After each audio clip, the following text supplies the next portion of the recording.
Day where he says oil prices getting lower. Yes. Great. And he thanks Saudi Arabia for that. Yeah. Over a barrel? Maybe that shoes on the other foot. And if oil prices were the real intention, making the tough decision to get out of the Iran deal would have been the wrong one. If oil prices are the real intention. I don't think it is. I don't think it is, but because it's complex. It is. But that doesn't say that in these tweets, and that is a tough thing. I think that human rights is in our national security's interest. I think this is obviously very difficult. I also feel like the president could have gotten more out of this. You're saying that Saudi, we should get something out of this, but why would we get anything now when he's already said everything's cool? No, I think he's working on it. I think, well, maybe so, maybe behind the scenes, but wouldn't it have been great if we had found out today that Saudi had released all the women that they had put in detention because they had the temerity to get out there and drive before the regulations were allowed? Or maybe like all these other things that we could have asked for them to do from a human rights standpoint? I think our national security interests are our national security interests. All right, so why that's a hard reality. Get more stuff out of him. I think what we're going for is something in the Middle East that's bigger than oil. Didn't he say the same thing about Russia and Vladimir Putin? We need him. He's going to be a helpful ally. I would use North in Korea Syria. as an example. And now he's saying that. But the fact is, Greg, it's not about our national interests to have our morals, our principles. That's just part. Go. I mean, you're looking at the tiniest part of this. Hang on, let me finish. We're saying to people who are dictators and who are murderers, you know what, you can do business with us. It's all transactional as long as you promise us more jobs and more oil. But hey, wait a second, it's not true. He says it's $350 billion, tens of thousands of jobs. Every fact checker in America said that's not true. So the transaction is one-sided. We are saying to them, you know what, go right ahead. And to me, it's unacceptable, Greg. You know what? Here's the way I look at it, Steve. He took the hard way out. He could have virtue signaled and make all of you guys happy, but he didn't. He doesn't need to satisfy Morning Blow, you know? Instead, he embraces the role of the cold, hard parent who is right. If you just focus on this one incident and blow the future, it doesn't make sense. Well, when you look at what is happening right now in Washington, there are a lot of lawmakers who are saying, you know, we want sanctions. Yeah. And President Trump said... they are the sanctions on 12 people who are slated to be killed. So what do the sanctions matter? Well, but the president says, you want sanctions, Congress? Then pass sanctions. Right. I think I heard Rush Limbaugh on the radio yesterday say something about, you know, people in Europe are saying, well, what's the president going to do? We're waiting on him to do something. Well, why doesn't Europe do something? They did. Like Germany today ended their arms sales, which, and that's not necessarily in their best interest either. It's not in your best interest for a country that you need in the Middle East to not buy your weapons. You want them to buy your weapons. Right, but so what is the president going to do? I think he's doing it.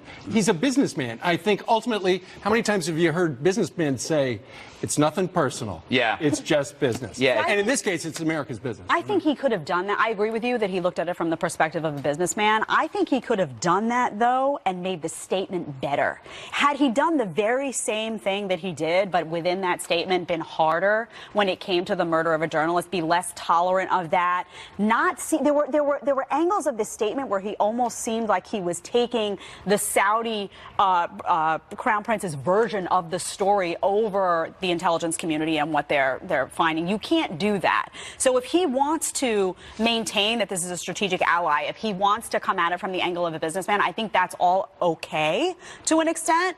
But you have to acknowledge that there's a whole bunch of people looking at this that want the message sent that if a regime violates human rights extensively, they expect an American president to have a reaction to that that's substantial and makes you feel like, you know what, he cares about our economic interests, but he also cares about the values that the whole country is built on. You know who agrees with you? Turkey. And, you know, I'm so happy to see Turkey come out against human rights abuses and come after us over that. But you know what? It's not just Turkey. I mean, you could say that. There's a lot of turkeys. But there's, especially this time of year. But what strikes me is the number of Republicans. Yeah. And normally, with President Trump being as popular as he is among Republicans, you don't see the Senate and the Congress step up to him. But what we're seeing is Marco Rubio, Rand Paul, Lindsey Graham, Bob Corker, Jeff Flake. I mean, these guys are saying this is wrong. We are Americans. We stand for human rights. Yes. I wish they had a broader perspective, but oh well. Serious hypocrisy from Michael Avenatti. His legal team now attacking the credibility of his accuser, and a big update on his potential legal troubles. That's next.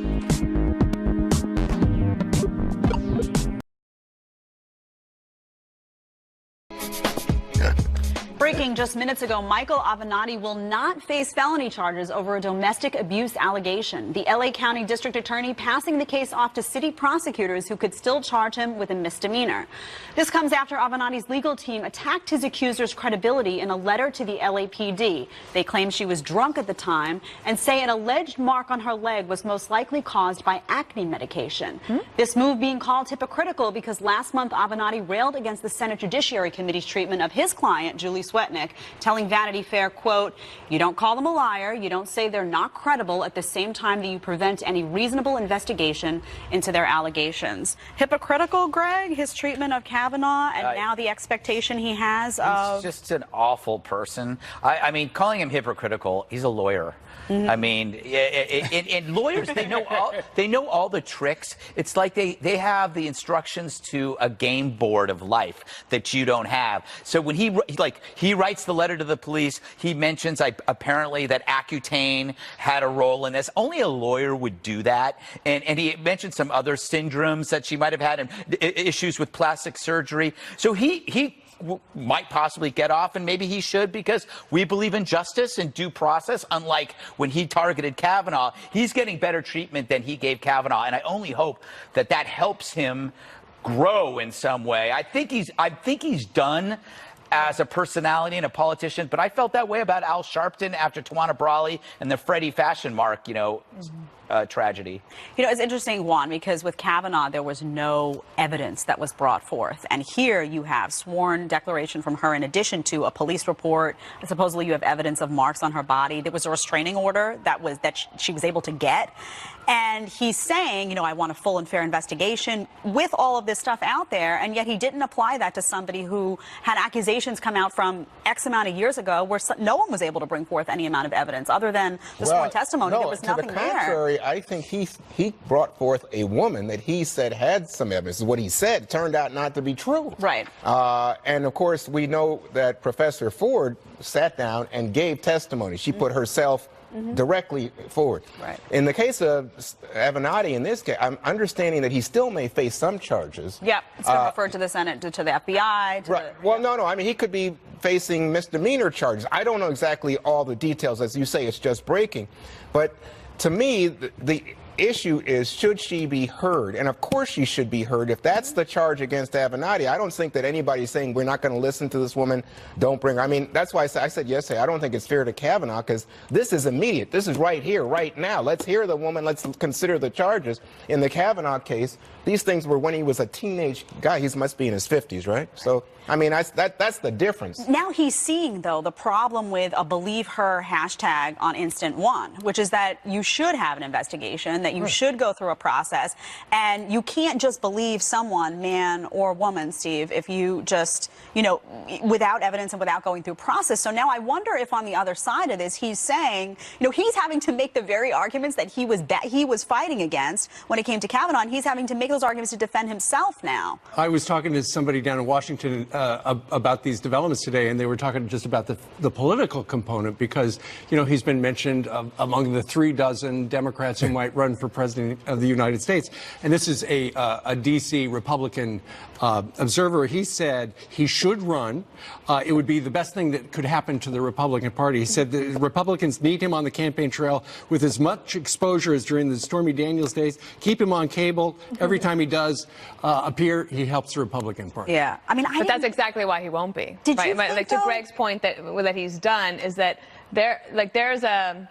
they want to try to help the Democrat win in 2020. So Michael Avenatti is not going to be it. And if they think that Avenatti is a detriment to the Democrats or could help Republicans, he's not going to be much. But I said maybe they set him up. But here's the Dems. Yeah. Greg's good. But the other side of this is, guess what? Somebody who had relations with porn stars who make charges against them and it's embarrassing incidents. Oh gosh, and he got elected president. Wait a minute, he never made charges against Stormy. He paid her off. In fact, that's a great point. No. He treated Stormy with the respect she deserved. It was a business transaction, unlike this doofus who actually used Stormy for his career, used this other woman, Swetnick, for his career, used his victims to get himself a spotlight. All Trump did was hire her for what she does and paid her. And what she did was wrong. She reneged on a contract. Even before this, though, before this story came out, we don't know what happened here. It has to be investigated. Dana, do you actually think he would have had any chance? Because the way he handled Swetnick, the way there were contradictory statements, it was referred to the FBI for potential criminal investigation just for that. But just his demeanor and the way he is, I didn't think he was formidable. Politically? Yeah. I don't. Look, I think when they're going to have upwards of 35 candidates that want to throw their hat in the ring, I just think that he's not going to emerge out of that necessarily. But, well, you never know. You know what? The Democrats want a fighter, right? But he doesn't and have name Avenatti ID. was Trump advertising himself as someone who could go toe-to-toe Right. and throw bombs with Trump. Yeah. But I don't think that Democrats should go down that path, do you? Yeah, no. That's why you won't see him. Yeah. Well, don't go anywhere. Wild Card Wednesday is coming up. Oh, my favorite. Okay, good. Y'all ready for this?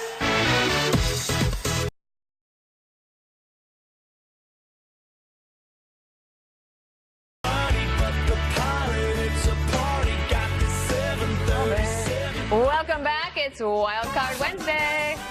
Look at that, Steve Ducey. Oh, wow. Steve, let me explain. We each picked a topic and put them in this hat. Yes. None of us know the other stories. Right. Okay, so I'm going to pick them out of the hat, and then we're going to read it real quickly, and then we're going to discuss. All right. Ramen restaurant has focus booths for avoiding human contact.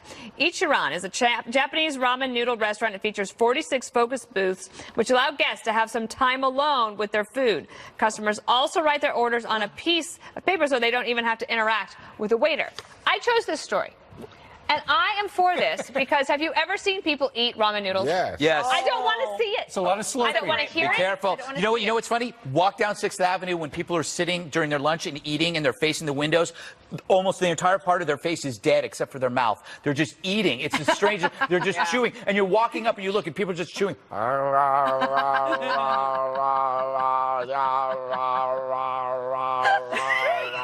is going on? Honestly, I think this is not a bad idea. I mean, I think you could. I don't understand that you have to write down your order so you don't have to interact with people. You like to people, right? I like to have a meal and be social. This is the polar opposite of this.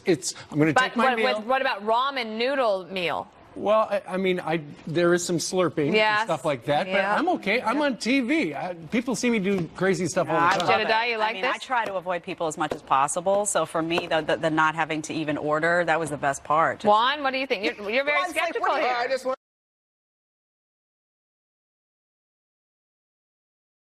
Other Hey, restaurants. I really want to go out with you. So you sit over there, I'm going to be over here, and we won't see each other. Could be a great happening in Japan. You know what their birth rate is over there. Not good. Not good. Okay, Wild Card Wednesday. UK school bans Canada Goose not goats. Canada Goose coats. Other expensive styles so that kids won't feel pressured. A British high school has banned students from wearing Canada Goose and other designer winter coats in an attempt to poverty-proof its campus. The school's head teacher said students had approached school leaders about the pressure on families and the pressure on themselves to wear particular branded coats. Yeah, this is why mine. Uniforms are a good idea, right? This is mine, but it makes me mad because this is not prepping kids for real life. I mean, you're going to grow up and you're going to be surrounded by a bunch of people that wear better clothes than you, make more money than you, that walk down the street and sometimes look better than you. And you got to start me. young. Not you, of It's yet course. to happen. The rest of us. And you got to kind of build that tough skin in these kids. I mean, I disagree. I'm not I into disagree. it. I think I'm for uniforms. And I'm also thinking that if you're a poor kid, look, there's enough on you. And I've seen schools, districts where they say to the kids, enough with the fancy sneakers that cost $100 or $200 because you want to show off to your friends. That's not what you show off about. Show off about your intellect or your discipline.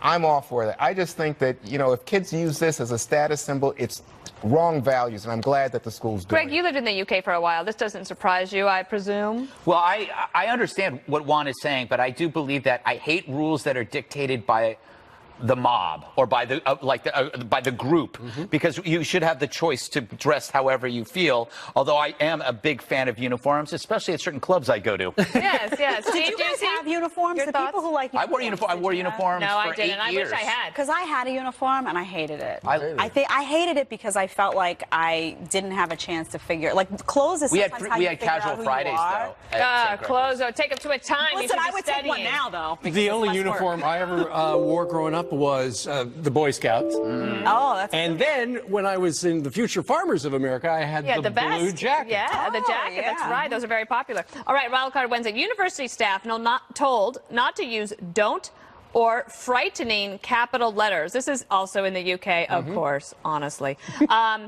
The UK said the professor should not use certain words or syntax in case they trigger anxiety in their students and lead to academic failure. The use of capital letters has been banned, as well as the overuse of the words do and don't. This is so This dumb. was my choice. I was just, it's just obviously so sad.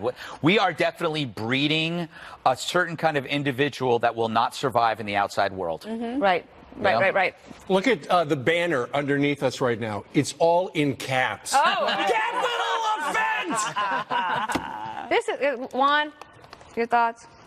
I think this, it's almost like that was made for Greg, right?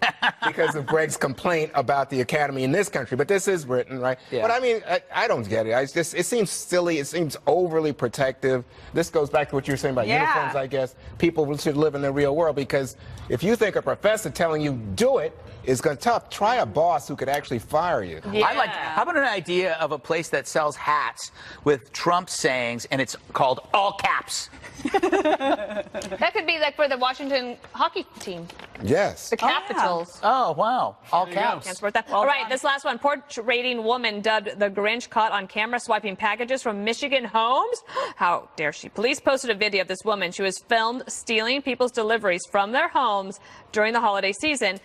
The woman was deemed Grinchy by the Sterling it's Heights blocked. Police Department. Remove the lower Who third. have now identified the woman, but not Jeez. released her information to the public. Well, by process of elimination, you can tell this was mine.